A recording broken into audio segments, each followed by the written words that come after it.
Jemaat yang sama dikasih dan diberkati di dalam nama Tuhan Yesus, sebelum kita bersama-sama membaca dan merenungkan firman Tuhan, mari kita satu di dalam doa. Terima kasih ya Allah atas waktu dan kesempatan bagi kami malam hari ini untuk memuji memuliakan nama-Mu, bahkan di dalamnya kami akan membaca dan merenungkan firman-Mu. Berkati kami semua ya Tuhan, pakai hamba-Mu menjadi alat di tangan-Mu.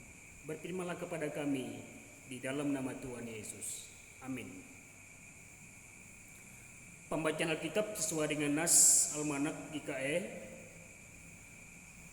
hari Sabtu tanggal 10 Oktober 2020 sesuai dengan nas Almanak tertulis dalam kitab Injil Markus pada pasal yang kedua ayat yang ke-18 sampai dengan 22. Injil Markus pada pasal yang kedua ayat yang ke-18 sampai 22. Firman Tuhan tertulis dan akan dibaca demikian bagi kita dengan perikop hal berpuasa. Pada suatu kali ketika murid-murid Yohanes dan orang-orang Farisi sedang berpuasa, datanglah orang-orang dan mengatakan kepada Yesus, "Mengapa murid-murid Yohanes dan murid-murid orang Farisi berpuasa, tetapi murid-murid-Mu tidak?" Jawab Yesus kepada mereka, "Dapatkah sahabat-sahabat mempelai laki-laki berpuasa sedang mempelai itu bersama mereka? Selama mempelai itu bersama mereka, mereka tidak dapat berpuasa. Tetapi waktunya akan datang, mempelai itu diambil dari mereka, dan pada waktu itulah mereka akan berpuasa. Tidak seorang pun menambalkan secarik kain yang belum susuk pada baju yang tua, karena jika demikian kain penambal itu akan mencabiknya. Yang baru mencabik yang tua, lalu makin besarlah koyaknya. Demikian juga tidak seorang pun mengisikan anggur yang baru ke dalam kantong kulit yang tua, karena jika demikian anggur itu akan mengoyakkan kantong itu, sehingga anggur itu dan kantongnya dua-duanya terbuang. Tetapi anggur yang baru hendaknya disimpan dalam kantong yang baru pula." Demikian pembacaan firman Tuhan. Berbahagialah kita semua yang telah mendengarkan firman ini dan mampu menjadi bagian di dalam pelaku firman Allah yang hidup. Amin. Jemaat yang sama dikasih dan diberkati di dalam nama Tuhan Yesus, selamat malam, salam sejahtera bagi kita semua. Salam. Puji nama Tuhan. Kata berpuasa bukanlah sesuatu yang asing bagi setiap umat manusia yang memiliki keyakinan atau agama. Akan tetapi tidaklah sedikit orang atau manusia yang menjalani hal-hal kewajibannya dalam berpuasa hanyalah sebatas sebuah kewajiban atau hanyalah sebatas sebuah aturan dalam ketentuan yang berlaku. Dan hal ini juga terlihat dalam apa yang dilakukan oleh orang Farisi dalam bacaan kita pada saat malam hari ini, jemaat. Ketika murid-murid Yohanes dan orang Farisi dalam konteks nas ini sedang berpuasa, hal ini tentu menjadi sebuah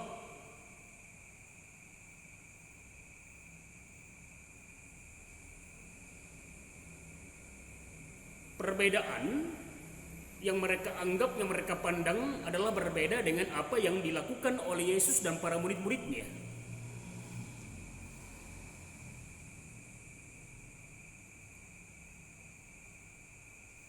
Kita bisa pahami jemaat bahwa konteks berpuasa itu adalah memang menahan diri, menahan nafsu keinginan daging kita ini supaya tidak melakukan hal-hal yang menyimpang daripada ketentuan dan kehendak Allah, ataupun juga hal-hal yang bertentangan dengan apa yang diajarkan dari keyakinan iman kita. Dalam konteks Injil Matius pada pasal yang ke-6, ayat yang ke-16 sampai yang ke-18, dan Injil Lukas pada pasal yang ke-5, ayat 33 sampai 39 pun, dengan perikop yang sama hal berpuasa, ada banyak cara dan tindakan yang dilakukan oleh orang-orang dalam menunaikan kewajibannya berpuasa. Ada yang sungguh-sungguh melakukan kewajibannya ini dari hati dan imannya dalam sebuah tuntutan untuk menguji kesabaran, kesungguhan, pengendalian dirinya untuk tetap selalu bersabar dan melakukan hal-hal sehingga tidak melakukan apa yang menjadi takaran dan menurut pemahaman-pemahaman secara duniawi. Tetapi dalam konteks nas ini Jumat, kalau murid-murid Yohanes mereka berduka karena guru mereka Yohanes sedang dipenjara. Mereka berpuasa. Kalau konteks orang-orang Farisi dari Taurat berpuasa itu adalah karena kewajiban mereka. Tetapi di dalam yang saya sampaikan tadi Injil Matius dan Lukas, kebanyakan yang mereka lakukan itu adalah supaya dilihat oleh orang bahwa mereka sedang berpuasa. Apakah berpuasa di sini dalam konteks nas ini dimaksudkan oleh Tuhan Yesus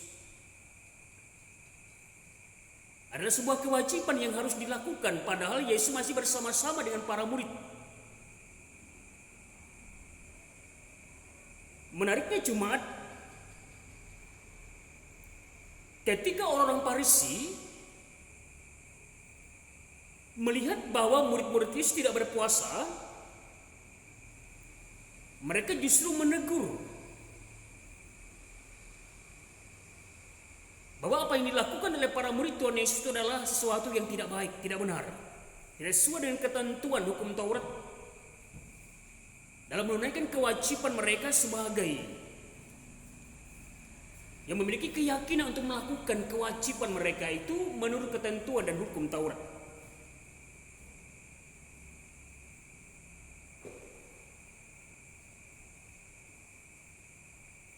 Dari pendapat yang disampaikan oleh orang Farisi ini tadi, Yesus ingin mengajarkan bagaimana tentang berpuasa yang baik dengan 3 perumpamaan dalam konteks nas ini, yaitu mempelai, kain, dan anggur tentunya di sana.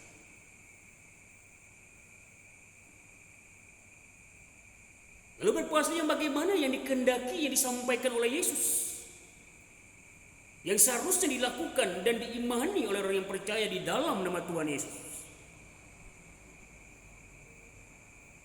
Berpuasa haruslah pada saat dan waktu yang tepat. Dalam konteks nas ini Yesus menegaskan selama sahabat-sahabat mempelai bersama-sama dengan sesama mempelai, mereka tidak bisa berpuasa.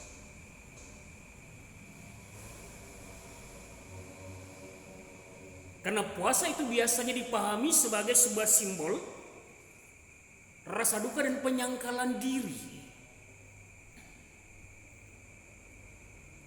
Bagaimana Yesus mengatakan, bagaimana mungkin bahwa para muridnya berpuasa ketika Yesus masih bersama-sama dengan mereka? Yesus ingin mempertegas bahwa puasa tidak boleh dijalani jika hanya sebatas penampilan luarnya saja kita menahan diri, tetapi di dalam hati dan pikiran kita ini tidak mampu untuk mengekang apa yang seharusnya, apa yang sepantasnya, apa yang sebaiknya menjadi bahagian yang harus kita lakukan di dalam menguji kesabaran dan iman kita untuk secara sungguh-sungguh melakukan sebuah hal yang dikehendaki oleh Allah di dalam nama Tuhan Yesus. Berpuasa itu berasal daripada kesungguhan diri kita jemaat. Bukan asal-asalan. Bukan sesuatu supaya dilihat oleh orang bahwa kita sedang berpuasa.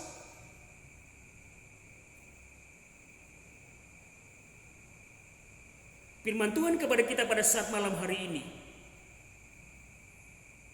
Yesus mengajarkan kepada kita bahwa tujuan berpuasa yang tepat adalah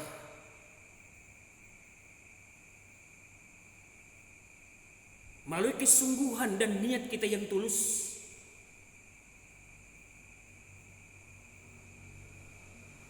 untuk mengekang hati, pikiran, dan perkataan serta tindakan-tindakan kita yang menyimpang daripada kehendak Allah, yang bertentangan dengan kehendak Allah, serta melakukan hal yang baik, yang benar, yang berkenan kepada Allah. Oleh firman Tuhan kepada kita pada saat malam hari ini jemaat, seharusnya puasa itu membawa kita lebih mendekatkan diri kepada Tuhan. Dan jika kita melakukan hal itu tanpa penyangkalan diri, berarti puasa yang kita lakukan itu adalah sesuatu yang sia-sia dan tidak memiliki faedah apa-apa. Pertanyaannya jemaat adalah, apakah sanggup kita untuk menyangkal diri dan mengekang segala keinginan-keinginan yang jahat dari hati, dari pikiran maupun dari perkataan kita. Dan kita percaya melalui Kristus Yesus anak Allah, kehidupan kita akan selalu memperoleh ketekunan, kesabaran, dan kesetiaan untuk melakukan hal-hal yang baik dan berkenan di hadapan Allah. Tuhan Yesus memberkati jemaat. Amin. Mari kita berdoa. Terima kasih Allah atas firman-Mu bagi kami pada saat malam hari ini. Terpuji nama-Mu yang kudus. Inilah ya Tuhan kehidupan kami seluruh jemaat-Mu. Kami percaya dalam pemarahan dan kasih-Mu kami boleh menjalani setiap waktu untuk kehidupan kami dengan penuh ketekunan, kesungguhan, dan kesetiaan dalam penyangkalan diri kami serta mengikuti setiap teladan-teladan Tuhan Yesus.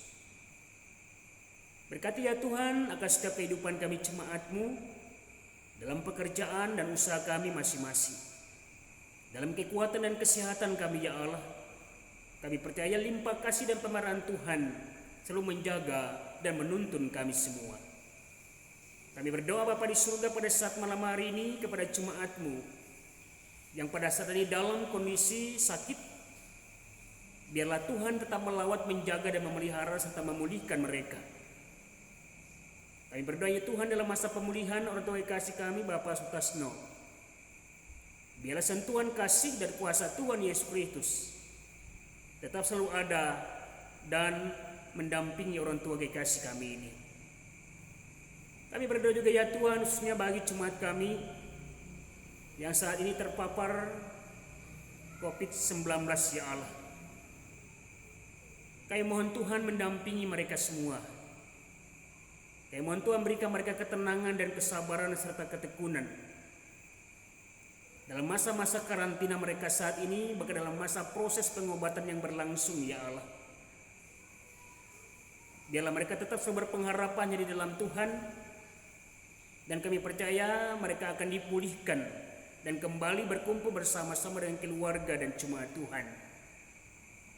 Kami percaya Tuhan tetap selalu menuntun, menjaga, memelihara mereka, sehingga mereka benar-benar ya Tuhan tetap selalu ada di dalam kasih pemeliharaan dan sukacita di dalam Engkau ya Allah. Kami juga berdoa pada saat ini ya Tuhan, dalam persiapan saudara kekasih kami Niko dan Kristina ya Tuhan, yang pada hari Sabtu ini tanggal 10 akan akan mengikat janji dalam ikatan kasih pernikahan ya Tuhan. Kami percaya Tuhan memberikan kedua saudara-saudari kami ini kesiapan iman dan kesungguhan hati untuk tetap selalu memberikan yang terbaik dalam waktu-waktu selanjutnya atas kehidupan perjalanan rumah tangga mereka ya Tuhan. Kami bersyukur mereka boleh senantiasa ya Tuhan menerima sukacita dan anugerah-Mu dalam waktu-waktu mereka selanjutnya. Antara orang tua kasih mereka ya Tuhan, keluarga Bapak Rianto Antil nantinya setelah selesai peniguan pemberkatan nikah anak kekasih mereka Christina dan Niko ya Tuhan di Semarang, tibakan mereka kembali dengan selamat di Sengata dan mewartakan sukacita dan kebahagiaan ini bersama dengan jemaat. Terima kasih Bapa di surga, inilah seluruh kehidupan kami jemaat-Mu saat ini. Berkati pelayanan kami jemaat Tuhan di tempat ini, berkati kelanjutan pembangunan gereja Tuhan yang ada di jemaat kami ini, berkati seluruh jemaat-Mu ya Tuhan, sehingga tetap selalu mendukung berbagi kasih dalam menopang setiap pelayanan dan pembangunan gereja-Mu yang ada di jemaat kami ini. Pada bangsa dan negara kami, pemimpin kami di tingkat pusat sampai pelosok daerah, berikan hikmat mereka semua ya Tuhan. Hiburkan saudara kami yang berduka agar pandemi COVID-19 ini, berkati segenap para medis juru rawat sebagai garda terdepan ya Tuhan bagi seluruh lapisan masyarakat yang ada, agar tetap menjaga diri, agar tetap senantiasa selalu bertekun dan bersabar. Ganti ya Tuhan setiap pergumulan dan keadaan bangsa negara kami ini seperti sedia kala. Terima kasih Bapa, inilah harap mohon dan doa kami malam hari ini kepadamu. Terpuji nama-Mu yang kudus, hanya di dalam nama Tuhan Yesus telah mengajarkan kami berdoa. Bapa kami yang ada di surga, dikuduskanlah nama-Mu. Datanglah kerajaan-Mu, jadilah kehendak-Mu di bumi seperti di surga. Berikanlah kami pada hari ini makanan kami yang secukupnya, dan ampunilah kami akan kesalahan kami, seperti kami juga mengampuni orang yang bersalah kepada kami. Janganlah bawa kami ke dalam pencobaan, tetapi lepaskanlah kami daripada yang jahat. Karena Engkau lah yang mempunyai kerajaan, kuasa dan kemuliaan sampai selama-lamanya. Amin.